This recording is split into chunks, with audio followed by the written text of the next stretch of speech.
Hi, and welcome to Hoffman's Hot Seat. I'm Tom Hoffman with One-to-One Media, coming to you from the Premier Business Leaders Series here in Orlando that's sponsored by SAS. And I'm joined today by SAS Senior Vice President and Chief Marketing Officer Jim Davis. And today Jim and I will be talking about the empowered customer and steps that marketing organizations can take to evolve to better meet the needs of this empowered customer. Jim, thanks so much for joining us again. My pleasure. Thanks for being here. So, as you know, customers have become so much more empowered. What are some effective ways that marketing leaders can take to try to evolve their organizations in order to better engage with customers and develop stronger relationships with them? Yeah, no, that's certainly a hot topic. I mean, one of the first questions we have to ask ourselves is, how and why have customers become more empowered? I think they're much more discerning in terms of their spending patterns.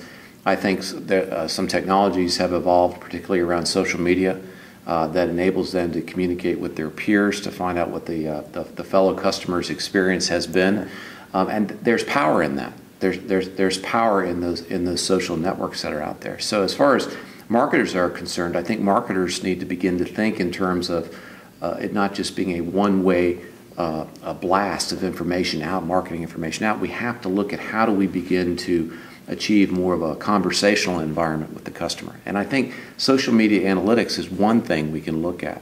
Let's look at the social media data. Let's look at the sentiment around what people think about our brand and our products. And let's look at what we can do to respond to that. Not be defensive. Not everything's going to be pretty. Let's recognize that up front. But let's put strategies in place to address those issues that are obvious to the customer and we ought to be paying attention to.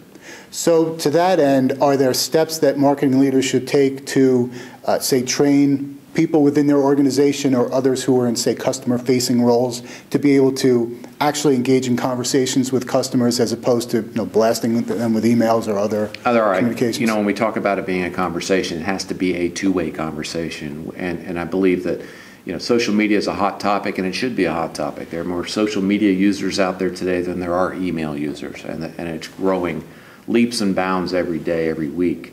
So we need to look at what strategies do we put in place within the organization to address this evolving medium. And it's not just taking somebody in your PR department or somebody in your marketing department and say, install TweetDeck and start watching what's going on.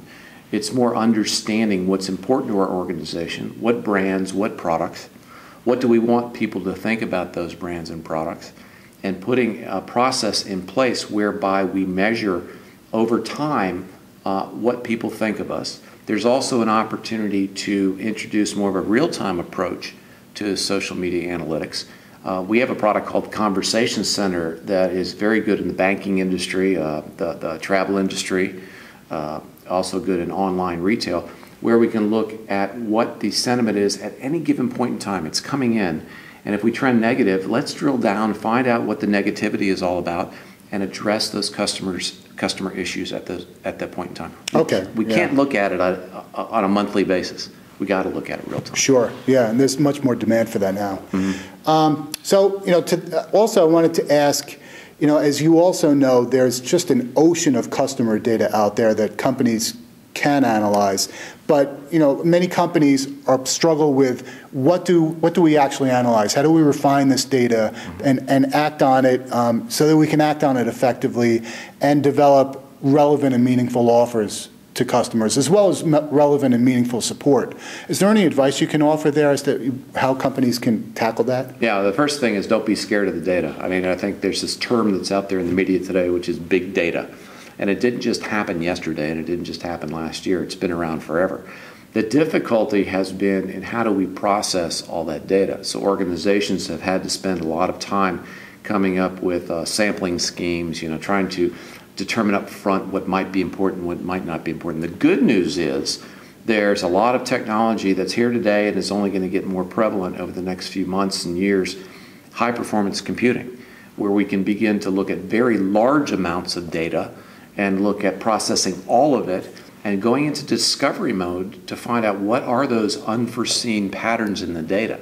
What are those gold nuggets? Rather than making an assumption, let's begin to parse that data, begin to model that data, and the trends will emerge. Right.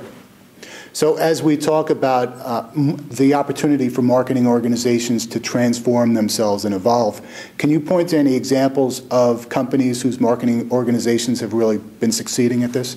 Well, I mentioned earlier the concept of the conversation center that we've seen in some industries where we're looking at tweets in a real-time fashion. I just saw an example of a telecommunications company in Eastern Europe that was dealing with 12 million customer records. And they had a very extensive marketing optimization activity that they were having to undertake, where they're dealing with limitations associated with budget around email, limitations associated with budget around direct mail campaigns and personal interactions. And they need to optimize that spend. That was taking them somewhere around 8 or 9 hours. We introduced a high-performance computing into that environment. We knocked that marketing optimization job down to 2 minutes and 17 seconds. Think about it. That is a game changer, and that's what's available to us across industry today, is the ability to not have technology being the limiting factor, but having our brains being the limiting factor, and understanding if we can get results quickly, maybe we should look at how we do business a bit differently. Sure. So we see it everywhere right now. The marketing organization is one that has to take customer segmentation very, very seriously. The banking industry is a great example. I was speaking to a group a couple of weeks ago that some segments of the customer base want a branch close by. Others don't care about the branch. They want a good iPhone experience. If they don't have a good iPhone experience, they're going to change banks. So it's very important that we understand our customer segments and address them appropriately. While we're talking about this, it occurs to me that with some companies, customer service reports up to marketing, but they're often kind of separated at arm's length. And I'm wondering if you've seen examples of companies where there's more of a blending between marketing and customer service, where you're seeing the two working more closely together as opposed to kind of operating as separate entities. Well, I'd like to take it a step further. I think marketing's responsibility today should not only be to look at how to sell and service customers in the sales cycle, but I believe, and you guys can appreciate this from a one-to-one perspective, we need to look at an organization and look at a customer touch map and look at all the potential points of entry. If I think about our business at SAS, yes, we have a sales organization, so marketing needs to support that, but there's a lot of interaction in our tech support location, through our education department, through our publications division, through conferences like this. And we need to recognize that marketing should play a role to make sure that that experience across those various domains is consistent and the customer knows that we talk to each other internal to our organization. So I don't know that reporting is necessarily the issue, but certainly coordination of the customer experience should be a responsibility that marketing takes very seriously. Okay. Well, Jim, thanks so much for sharing your insights with us today. My pleasure. Thanks for the chat. Thank you.